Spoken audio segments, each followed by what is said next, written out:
পৰীক্ষাৰ দিনা report writing চাই ভয় নাখাবা। আজি এইটো ভিডিঅ' চোৱাৰ পিছত তুমি আত্মবিশ্বাসেৰে সম্পূৰ্ণ ৰিপৰ্ট ৰাইটিং লিখিব পাৰিবা। আজি এইটো ভিডিঅ'ত মই তোমালোকক ৰিপৰ্ট ৰাইটিং একেবাৰে সহজ ভাষাত বুজাই দিম আৰু এক্সামত অহাৰ সম্ভাৱনা থকা কমন ৰিপৰ্টো দিম।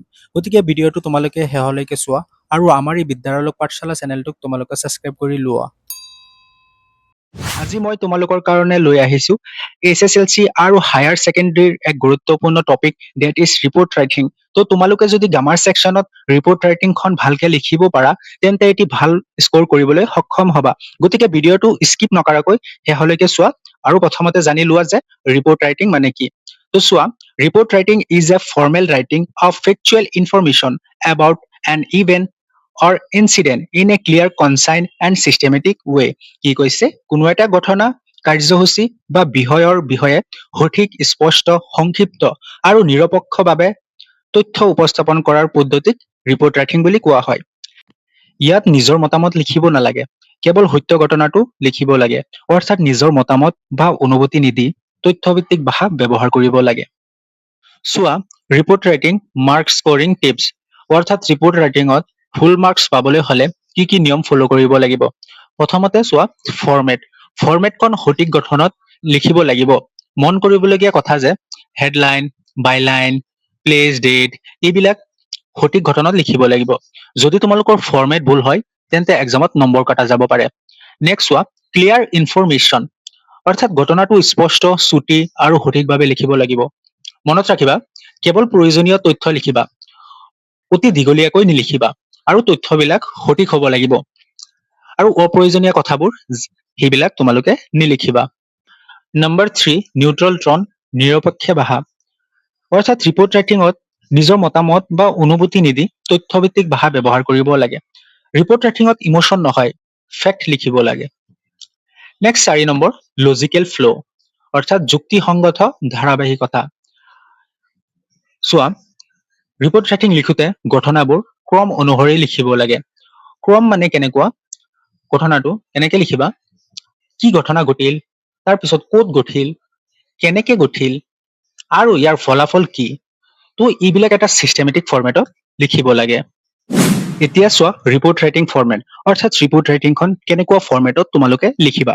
তো চোৱা, প্ৰথমতে এটা উপযুক্ত টাইটেল দিবা, যেনেকে ইণ্ডিপেণ্ডেন্ট ডে চেলিব্ৰেশ্যন বা ব্লাড ডনেশ্যন কেম্প বা তোমালোকৰ এনুৱেল ডে চেলিব্ৰেশ্যন। তো তেনেকে এটা ঠিক উপযুক্ত টাইটেল দিব লাগে। ইয়াত চোৱা, ঠিক তেনেকে ধুনীয়াকে দিয়া আছে, ট্ৰি প্লেণ্টেশ্যন প্ৰগ্ৰাম। তো এইটো হৈছে টাইটেল। তাৰপিছত বাই ইউৰ নেম, বা যোনে ৰিপৰ্টখন লিখে তাৰ নাম লিখিব লাগে, বা XYZ। কুৱেশ্যনত যদি মেনশ্যন নাথাকে তেন্তে XYZ লিখি দিবা। তাৰপিছত 2 নম্বৰ গ'ল। 3 নম্বৰ হ'ল প্লেচ, কোনটো জাগাত ৰিপৰ্টখন মেনশ্যন আছে সেইটো জাগাৰ নাম লিখিবা। চোৱা, ইয়াত প্লেচৰ নাম নগাঁও বা আছাম আছে। তাৰপিছত 4 নম্বৰ ডেট কিমান তাৰিখে ৰিপৰ্টখন লিখিছা সেইটো ডেটটো ইয়াত মেনশ্যন কৰিবা। যদি তোমালোকে এইখিনিও লিখা এক্সামত 1 মাৰ্ক পাই যাবা। তাৰপিছত 5 নম্বৰ ইন্ট্ৰডাকশ্যন। তো প্ৰথম পেৰাগ্ৰাফত লিখিবা কি অনুষ্ঠান হৈছিল, ক'ত হৈছিল, কেতিয়া হৈছিল আৰু কোনে আয়োজন কৰিছিল। ঠিক তেনেকে চোৱা, প্ৰথম পেৰাগ্ৰাফটো, a tree plantation programme was organised in our school on 14 July 2025. The program was held in the school campus. It was organized by the Eco Club of our school. তো চোৱা, কি অনুষ্ঠান, এ ট্ৰি প্লেণ্টেশ্যন প্ৰগ্ৰাম, আৰু ক'ত হৈছিল, hour school, কেতিয়া হৈছিল, 24 July 2025, আৰু প্ৰগ্ৰামটো কোনে আয়োজন কৰিছিল, eco club of our school. তো মেক্সিমাম ৰিপৰ্টত ইন্ট্ৰডাকশ্যনটো তোমালোকে ডেট এণ্ড নামটো সলাই চেম তেনেকে লিখিব পাৰিবা। 6 নম্বৰ বডি পেৰাগ্ৰাফ। ইয়াত সকলো মূল ঘটনাখিনি লিখিব লাগে, যেনেকে গেষ্ট আহিছে, গেষ্ট আহি ষ্টুডেণ্টসকলক মটিভেট কৰিছে, স্পেচ দিছে, প্ৰাইজ ডিষ্ট্ৰিবিউশ্যন কৰিছে। তো সকলো মূল ঘটনাখিনি বডি পেৰাগ্ৰাফত লিখিব লাগে। এইখিনিত চোৱা কি লিখা আছে, the programme started 9 AM. The headmaster of our school inaugurated the program. He speak about the importance of tree in our life. Many teachers and students took part in the program. We plant many sapling in our school campus. Sapling মানে গছ পুলি। তো সকলো মূল কথাখিনি তোমালোকে এনেকে লিখিবা। 7th number conclusion. শেষত লিখিবা প্ৰগ্ৰামটো সফল হৈছিল, ইয়াত সকলো অংশগ্ৰহণকাৰীয়ে উপভোগ কৰিছিল আৰু ইয়াৰ উপকাৰিতাও উল্লেখ কৰিবা। তো চোৱা, এইখিনিত কনক্লুজনখিনি চোৱা, the program ended 11:30 AM with a vote of thanks. It was a very useful and successful program. We all promise to take care of the plant. তো এইখিনি আছিল মূল ফৰ্মেট। এতিয়া এক্সাম অৰিয়েণ্ট কুৱেশ্যন বিলাক চোৱা। এই কুৱেশ্যনটো 2024-2020 আহিছিল। তো চোৱা, use the following information to write a report on the annual day celebration of your school.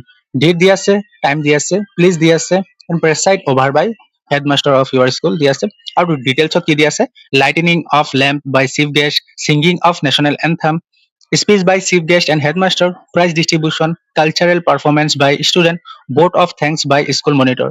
অৰ্থাৎ মুখ্য অতিথিৰ দ্বাৰা লেম্প প্ৰজ্বলন, ৰাষ্ট্ৰীয় সংগীত গোৱা, মুখ্য অতিথি আৰু প্ৰধান শিক্ষকৰ বাহন, পুৰস্কাৰ বিতৰণ, এইবিলাক তোমালোকৰ ডিটেইলছ দি আছে, আৰু ডিটেইলছবোৰ তোমালোকে দি এটা ধুনীয়াকে ৰিপৰ্ট বনাব কৈছে এনুৱেল ডে চেলিব্ৰেশ্যনৰ ওপৰত। তো চোৱা, প্ৰথমতে ধুনীয়াকে লিখিবা ৰিপৰ্ট ৰাইটিং, তাৰপিছত টাইটেলটো তোমালোকে ধুনীয়াকে দিবা যে annual day celebration of our school, তাৰপিছত বাই ষ্টাফ ৰিপৰ্টাৰ, যোনে ৰিপৰ্টখন লিখে তাৰ নাম, প্লেচ এণ্ড ডেট ধুনীয়াকে দিবা। এতিয়া ইন্ট্ৰডাকশ্যন পৰ্চনটো চোৱা যে কেনেকে লিখিবা, কি অনুষ্ঠান হৈছিল, ক'ত হৈছিল, কেতিয়া হৈছিল, আৰু কোনে আয়োজন কৰিছিল। তো চোৱা, annual day of our school was celebrated with a great enthusiasm on Friday 20th March at the school playground. The program began 10 a.m. and was presided over by the headmaster of our school. Teacher, student, parents, and many distinguished guests attend the function. এতিয়া body paragraph বনাবলৈ তোমালোকে যিবিলাক কুৱেশ্যনৰ details mention আছে সেইবিলাক দি, যেনেকে মুখ্য অতিথিৰ দ্বাৰা লেম্প প্ৰজ্বলন, ৰাষ্ট্ৰীয় সংগীত গোৱা, আৰু মুখ্য অতিথি আৰু প্ৰধান শিক্ষকৰ বাহন, পুৰস্কাৰ বিতৰণ, ছাত্ৰ ছাত্ৰীৰ সাংস্কৃতিক অনুষ্ঠান, এইবিলাক ডিটেইলছ তোমালোকে মেনশ্যন কৰি ধুনীয়াকে বডি পেৰাগ্ৰাফটো বনাবা। তো ইয়াত চোৱা, the programme started with the lightening of ceremonial lamp by the chief guest, followed by the national anthem. The headmaster welcomed the guest and highlighted the achievement of the school. The chief guest then delivered an inspiring speech, encouraged the student to work hard and become responsible citizen. The prize distribution ceremony was the main attraction of the program. Prize and certificate were awarded to the student who had performed well in academic, sports, and other co-curricular activities. After prize distribution, the student presented a colorful cultural program including song, dance, and dramas, which entertained the audience and received lot applause. শেষৰ পেৰাগ্ৰাফটোত কেনেকে লিখিব লাগে, conclusion. তো চোৱা, conclusion পৰ্চনত কি লিখিব লাগে, প্ৰগ্ৰামটো সফল হৈছিল, সকলো অংশগ্ৰহণকাৰীয়ে আনন্দ উপভোগ কৰিছিল, আৰু ইয়াৰ উপকাৰিতা উল্লেখ কৰিব লাগে। তো চোৱা, at the end of the function, the school monitor delivered the vote of thanks, expressing gratitude of the chief guest, the headmaster, teacher, student, parents, and all those who contribute to the success of the program. The celebration concluded on a joyful note, leaving everyone with a happy face. তো তোমালোকে এইখিনি যদি লিখা ধুনীয়াকে 4 mark পাই যাবা। এতিয়া next কুৱেশ্যনখন চোৱা। এই কুৱেশ্যনখন HSLC 2026ত আহিছিল। তো চোৱা, write a report for a local newspaper based on the information given. Point to include, অৰ্থাৎ এখন স্থানীয় বাতৰি কাকতত এখন ৰিপৰ্ট লিখিব লাগে তলত দিয়া তথ্যৰ ভিত্তিত। তো চোৱা, the state government has ban the use of plastic bags. The ban is being ignored. Regular use of plastic bag cause damaging effect and pollution in the environment. Alternatives for plastic bags. অৰ্থাৎ কৈছে যে ৰাজ্য চৰকাৰে plastic বেগৰ ব্যৱহাৰ নিষিদ্ধ কৰিছে, কিন্তু মানুহে এই বেনক অৱহেলা কৰিছে। প্লাষ্টিক বেগৰ নিয়মিত ব্যৱহাৰে পৰিৱেশৰ ক্ষতি কৰিছে আৰু দূষণ সৃষ্টি কৰিছে। তো প্লাষ্টিক বেগৰ বিকল্পসমূহ যেনে কাপোৰৰ বেগ, কাগজৰ বেগ, এইবিলাক পইণ্ট অন্তৰ্ভুক্ত কৰি এখন ধুনীয়াকে ৰিপৰ্ট লিখিব কৈছে। তো চোৱা, তো প্ৰথমতে title report on ban of plastic bag, তাৰপিছত যোনে ৰিপৰ্টখন লিখিছে by staff reporter, place and date. এতিয়া ইন্ট্ৰডাকশ্যন চোৱা, the state government has ban the use of plastic bags to protect the environment and health of people, but sadly this ban is being ignored in many place. তাৰপিছত ডিটেইলছটো চোৱা, plastic bags are very harmful. They do not decompose and remain in the environment for many years. They block drains, cause waterlogging, and create breeding in place for mosquitoes. Animals and birds also eat plastic bags by mistake and fall sick or even die. People still use plastic bags in market shops, even for carry vegetables and groceries. Shopkeepers provide plastic bags freely. The ban is not followed strictly and no proper action is taken against those who break the rule. তাৰপিছত alternatives. We have many better options. We should use cloth bags, jute bag, or paper bags. These are eco-friendly and safe for our environment. The government, school, and NGO should work together to create awareness. People should be encouraged to say no to plastic. তাৰপিছত conclusion. The ban of plastic bag is the good step, but it will successful only when all of us follow the rules. Let us choose better alternatives and protect our environment for the healthy and clean future. তো ইমানখিনি লিখিলে হৈ যাব। আজিৰ ভিডিঅ'টো ইমানখিনি আছিল আশা কৰিছো তোমালোকে এক্সামত ধুনীয়াকৈ ৰিপৰ্ট ৰাইটিংখন লিখিব পাৰিবা আৰু যদি তোমালোকৰ নোটছ লাগে চেনেলৰ ডিছক্ৰিপশ্যনত নম্বৰ আছে তোমালোকে টেক্সট কৰিবা মই নোটছখন প্ৰভাইড কৰি দিম আৰু আমাৰ এই বিদ্যালয় পাঠশালা চেনেলটোক তোমালোকে প্লিজ ছাবস্ক্ৰাইব কৰি ল'বা থেংক ইউ